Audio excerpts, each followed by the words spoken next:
Today's technology has greatly enhanced communication worldwide. It's never been easier for just about anyone to say just about anything than right now. Take Twitter, for example. Every second, 6,000 brand new tweets are created. That's a staggering 200 billion tweets every year. Because it's so easy for anyone to share their message, there's a lot of noise that gets generated. And just because you hear it doesn't mean you'll remember it. There's a lot of factors that determine if your message sticks. Like presentation and analogies. Simplicity and word choice. And imagery and stories. Let's jump into these ideas right here in Chip and Dan Heath's book, Made to Stick.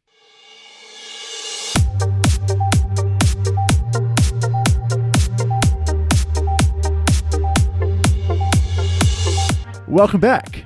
You're listening to Motivation Minute, where we unravel the timeless truths in that stack of books you've been wanting to read so that you don't have to. And this week you've got myself, Spencer Hurrow, a software engineer from Baltimore, and we're back with Jiraiya in Libby, a small business owner. Welcome back, Jiraiya. Hey, Spencer. And we also have a guest on the podcast today. Welcome, Jessica Sena. Thank you. Great to be on. Looking forward to this. Yeah. I've been wanting to have you on the show for a while. So, interesting story. The way we met was through work.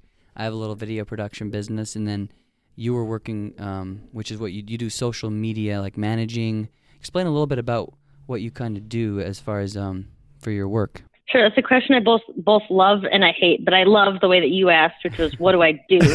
Because when people say, what's your title, that becomes a little bit more confusing. So I always tell people, I tell stories. I help companies and I help trade associations tell their stories. And that's why I thought this book was so interesting, and we'll talk about that later. But I began about 6 years ago as we'll call it communications consultant for the Montana Petroleum Association. They had a lot of controversial issues they were tackling as an association, fracking being one of them, a process which became America's new F word, if you will, for some time, and needed people to get out and kind of tell the other side of the story, or as Paul Harvey would say, the rest of the story. I became that person, and then that role obviously became much bigger through a lot of other controversial issues. And after a couple of years, then I had various mining companies and trade associations reaching out for similar type of support. We need somebody that can come in and help tell the public a little bit more about this industry. Talk about the people who I call the us in industry, put a face on it, make it, really just, I look at this as trying to humanize controversial industries. And I'm pretty well stuck in the natural resource development role. That's what I like. Being a Montana girl, that's just something I think is very important, not just to Montana, but to the country and to the rest of the world. So I do that through social media. That's one area I would focus an enormous amount of time on. And all of that started by accident, just because it is so easy now to communicate that way to the masses for very or relatively low cost, sometimes at no cost. And it's a great way to share additional, publications. For example, I do a lot of writing or podcasts like this. You can create a link and share too through these different platforms, social media, do work on websites. And so that's what I do for each client or each company or trade association. The roles or the responsibilities I have might look a little bit different, but they're all focused on communicating ideas that stick. So you were talking about like humanizing controversial industries. So I'm taking it you're talking about mining being a fairly controversial industry, or I guess it'd be like the environmental resources kind of industry. Is that the most of your niche? Yeah, natural resource development or heritage industries. I mean, we can call them a lot of different things, but these are businesses essentially whose wealth comes from the ground, whether it's cutting down timber for all the wood products that we use every day, or extracting oil and gas, again, for all of the products that we use every day, from fuel sources to consumer products. These aren't optional industries. And so some of the communication that you hear today would make you believe that there's a choice between these resources and other resources, when in reality, there isn't. We can't, for example, completely transition even to these renewable resources without the non-renewable finite resources. We need those resources as feedstock to build, for example, a wind turbine. A turbine requires enormous amount of petroleum-based plastics and copper wiring and, a number of other mined materials, and then the manufacturing process. Yeah, everyone's like, I need to get rid of the fossil-based materials, fossil fuels, and then you're actually using them to make what's renewable. Which to make it, to manufacture it, to deliver it, to install it, they run on oil. I mean, those turbines. And that's just what people need to remember. And we always think of these as kind of these antiquated fuels. And industry is partially responsible for that because of how they communicate. They call oil and gas, for example, fossil fuels, and even coal. Well, fossil sounds old. That's the past. We're talking about the future.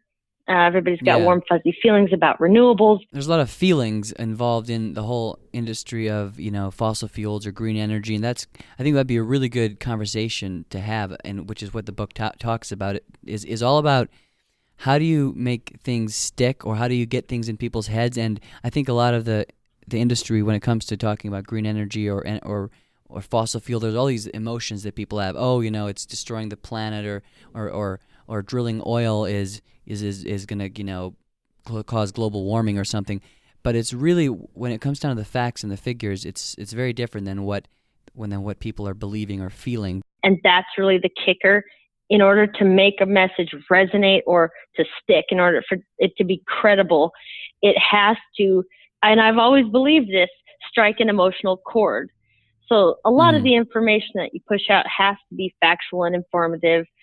Industry has always communicated numbers and statistics because they have a concept the book addresses perfectly as well, the curse of knowledge.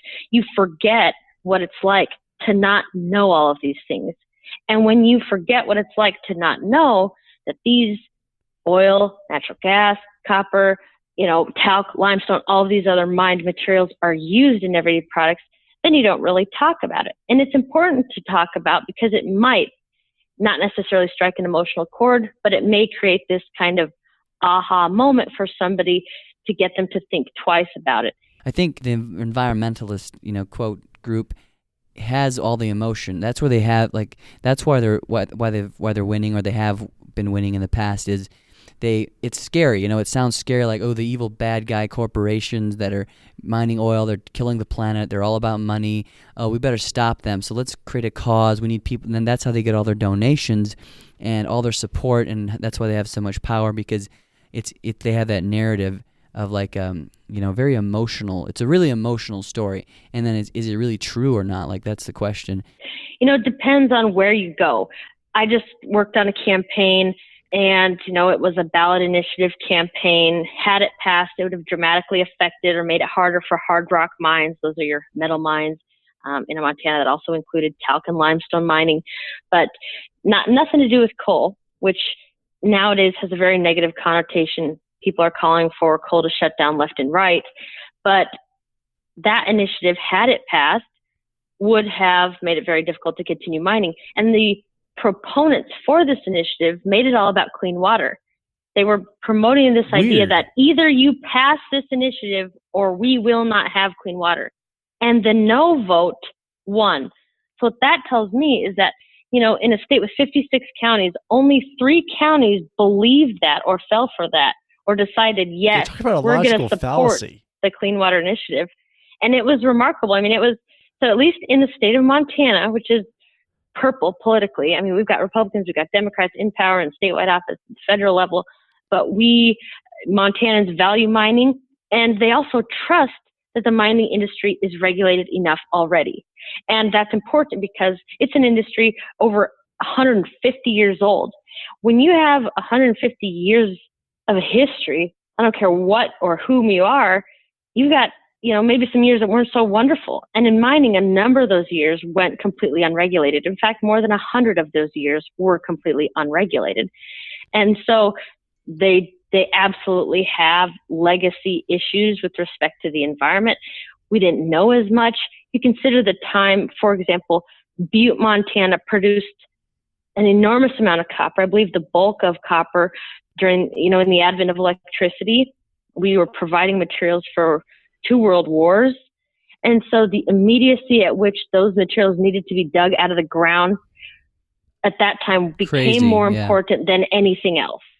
And so you add that on top of a lack of knowledge, a lack of expertise, a lack of technology. So because the advocates for greener energies today can point to those history, an uninformed person may believe that the past defines the industry. And so people like me and many others have the burden of telling the truth about the industry as it is today, an industry that was shaped by and really learned from all of those lessons of a past that hasn't always been so remarkable. And the other factor is that, like, the book goes talking about this, how you have to get an idea unstuck after it gets stuck, because people have this lodged in their minds that, you know, mining is bad because of what they saw in past history. And see, what you were saying, Jessica, I guess, is the harder part for you guys is you're having to wade through all that backlog of ideas that are just the notions that people come in with. That's their argument, whatever they've heard, rather than something they actually believe themselves. You first have to get past that, and then you have to give them an even more sticky idea that will help them, like, give them a more positive light on what's going on that you know from the scientific evidence that is actually reality. Yeah. And the book goes through, and each chapter is broken down into, they use this great acronym for these 6 principles that they cover in the book. And the acronym is SUCCESS. And so ideas in their mind to be sticky must be simple, unexpected, concrete, credible, emotional stories.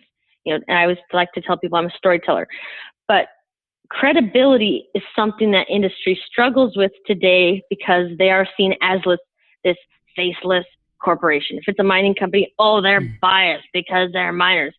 And yet I always ask people, if you were to get heart surgery, would you say that the heart surgeon is also biased? I mean, to me, it's a question of, do they have credibility because they have experience, or are they biased because that's what they do? And so we run into that all the time, that people don't trust the industry, even though these are people who have worked directly in it, who have filed applications, who have answered to the regulators, who have been on the ground, who have seen it. And so to me, the people directly involved with any industry certainly have more credibility, but most people don't necessarily perceive that. And that's why I call people like Jiraiya, who I was able to bring onto a job where we were in a lab, not a mining lab. This was an aquatic toxicology lab, testing water samples for a mining company. And the company just said, Jessica, get down there. They'll have the results. They didn't know what those results would be that day. And they said, and film it. And so Jiraiya met me down in Billings, you know, literally across the state, to go and watch this water sampling. And what we found was remarkable, that the water downstream from the mine was actually cleaner than it was upstream. And that's because mines are required to do an enormous amount of testing to protect fish. And the standards that the state requires to protect fish and other aquatic life are higher than what the EPA requires for safe drinking water. Wow. So fish get better treatment with water quality than humans. But anyway, having that on camera added to this company and really to the industry's credibility. And so it matters a lot for us to be able to get some of that third party expertise involved from somebody that specializes in environmental engineering, hydrology, geology, somebody not, for example, a mining engineer or a miner. They need to kind of do somebody, just a one-off expert that works in the industry but has a different background, has a different area of expertise specifically tied to the environment and protecting the environment. And when you have data to back it up like that, that totally improves your credibility, because you go beyond what the emotions are and you're like, here's the facts, but you turn it into something that people care about, because you're like, look, the mines are actually cleaner water downstream of the mines. And people are like, wait, this is not possible in the least. How does this work? It doesn't compute with their brains. But it's all about how the more vivid you make that picture for them, the better it is. Like the book talked about, don't mess with Texas for littering. I was amazed. They dropped, over 5 years, they dropped the littering by 72%. And that was less than half of the litter that happened in other states. Wow. And that was as opposed to just putting up, please don't litter signs.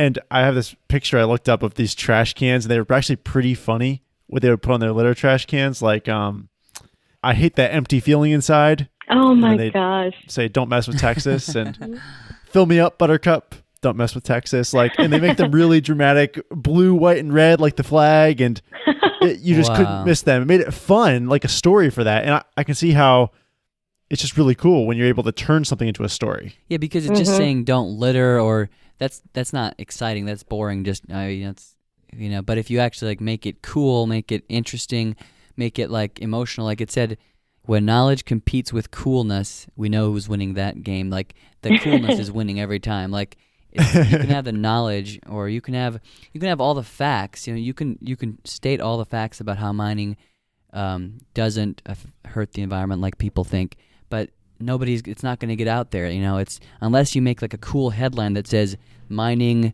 helps fish, or like or something. Like people catches them so off guard that like I have to read this. Like make it clickbait in the really positive sense about mining. Because that's currently you have to kind of that's just how it works in life. You have to kind of play the game. Like you have to, which is what this book is talking about. If you want to spread your message, you have to go with the emotions, because that's what the other side is doing. People that are, and it's easy for them, I guess, because they built this narrative of how bad things are, and their headlines are just, oh, mining destroys native water, mining destroys fish, or evil money, collusion with mining company, or whatever. You just see the headlines, and all they're doing is emotional stuff, and they actually don't. Well, you could, depends who you talk to, but they don't always. You don't have to have all the facts if you have enough emotion there. Yeah, and that's, I think, where we get in this. There's a portion of the book, and I highlighted this because I thought it was really relevant. It says, accuracy to the point of uselessness is a symptom of the curse of knowledge. And because it's like we're spouting off all these stats. It's like, what am I going to do with that? I don't feel anything, and I really don't care, and so I'm not going to remember it. Nowadays, everybody's attention span is so short. And so in addition to being simple and concrete, you have to be really fast. And so hashtags end up being a really perfect way to do that. And so a lot of times it's just mining matters at the end of a post, for example. Like today, 'tis the season. People are decorating for the holidays. I said, did you know, it was Fact Friday on Facebook. Did you know tinsel used to be made with real slivers of silver, but it was so expensive that they then transitioned to using copper and aluminum. And at one point, before they knew of the environmental harms, they even used lead. And to this day, now they use probably a petroleum-based chemical and aluminum. And it was just kind of I share a lot of the everyday uses of how we use these materials. And so the paragraph might be long, but the hashtags mining matters. And then that just started this slew of stories from people commenting on how they remembered that they used to save the tinsel, the same stranded tinsel every year to have to put it back because it was so expensive, or how one guy would hold the tinsel up to the outlet because it would create a big blue flash. I mean, it just started this conversation, which is what we want. You want to interact with these people. And sometimes it's all about that building relationships, and telling stories is a great way to do that. Yeah, but you have the task of making, things that traditionally have a very bad connotation, and make them, make people actually learn about them. And you have to do that by catching their attention, like on social media. So that's really interesting. Like, people don't realize everything that we have is made from mining, basically, either mining or, using our natural resources. Like, what else is there to use? There's nothing but, trees or lumber, right? Lumber from trees, and then stuff from the ground to make every type of metal and polymer from oil. And if we don't mine it in the United States, then it's going to get mined anyway in China and other big countries, where they're far less environmentally conscious, and it's going to actually cause more global warming, or whatever you want to call it, like from other countries doing it instead of us. So by stopping mining in the United States, you're actually doing more damage, because other countries will do it. No one's just going to stop creating things that we need. Oh no, like sharing things like that, because that's the thing where you shared with me, and some of those things really changed my mind on. Yeah, on we would just import if we weren't mining, and we would be defeating the purpose of what we're doing, because we're just putting the blame on someone else for, like, if that's what the purpose is, then everyone's got to stop. It can't just be one group. Yep. But no, I know you're right, and I don't think, and I always think that that's an emotional argument to tell people, listen, if we don't do it here, it will be done somewhere else. All of this, And not it'll in be mind, worse. and you don't choose where a mind goes. I mean, it's not like building a house. 'Cause you don't have the Right. luxury of being like, I'm gonna put copper. Let's dig there. I'm gonna go over there. Let's make a mine. You go where the deposit exists in nature because Right. of how it was formed. And so, sometimes it's in the mountains, sometimes it's, you have all these different areas. I think people forget that. Well, yeah, and suppose you were to get rid of all the natural resource ways we get energy. I think we'd quickly find out that green energy isn't as ready as we think for it at this point. But then also people love their open spaces. They love land. In Montana, we got a lot of open spaces, but they're also concerned about losing that land. They're concerned about growing populations. Well, probably the quickest way you're going to lose large swaths of land is with large-scale industrial renewable developments, because it is not an energy-dense resource. So what that means is it takes several thousand probably turbines. They take an enormous amount of land. We've got a few in Montana. They cover a ton of land. And so it takes a number of wind turbines to produce the same amount of energy as some of these other conventional resources do. And that's always been the great thing about oil, gas, coal, and other sources, is that they're energy dense. They take a small amount of space on surface to produce an enormous amount of energy that is reliable. It's ready in an instant. Yeah. It takes, and you're otherwise stuck with eyesores. And it's a small amount of energy to get that oil. Like, it takes a lot of energy and materials to make, one windmill that is almost, I've heard it takes like over 20 years to pay itself off, or they're not very efficient and they break down, and versus a little bit of energy, a little bit of electricity to suck some oil out of the ground instantly. That is, way more. It's gonna take less energy to do that than to create a whole windmill. So there's definitely, pros and cons to both. It's not like windmills and solar panels are so great and they're just so clean. No, they're actually not clean because it takes so much to make them. And I think eventually, at some point, renewable energy and everything might take over. I think it'll probably be a lot longer than people think. But once they become less expensive, once there's more innovation and new things get invented, there'll be other ways probably to do energy. Who knows? But, the answer isn't. I don't think anything works by forcing it. You have to let the market, the free market. The market determine it. So, yeah. Very true. And I think it'll happen. That's I honestly do. I don't think that we're trying to fight back against it. I just think it's about doing it the best way possible, and letting the market decide is definitely the best way. Well, this has been a fun discussion on the book Made to Stick. If you want to hear a book like this every week, stay right here, because we do an episode. It comes out every Friday on a leadership, personal development, or business book. We love to bring on people like Jessica here to talk with us. So thanks again for coming on. Thank you so much for having me. And also, where can people find you on social media, or if they want to maybe see what you do? I'm way more behind the scenes. I mean, personally, I'm on Facebook. I'm LinkedIn. Jessica Sena, Sena would be an easy way to find me personally. Otherwise, check out Montana Petroleum Association on Facebook, or Hecla Montana, or Black Butte Copper, all on Facebook. Those three. You can also find them on Instagram. But if you send me a message on LinkedIn, let me know that you heard the podcast in a message. We can connect and be happy to continue talking about the very subject we've been talking about today. Yeah, and send her a message protesting her views on fossil fuels. She'll appreciate I'm also that. on Twitter, so if you want to bash me, I'd prefer it be done on Twitter, because it's a little quicker moving. You won't have to stare at your hate as long.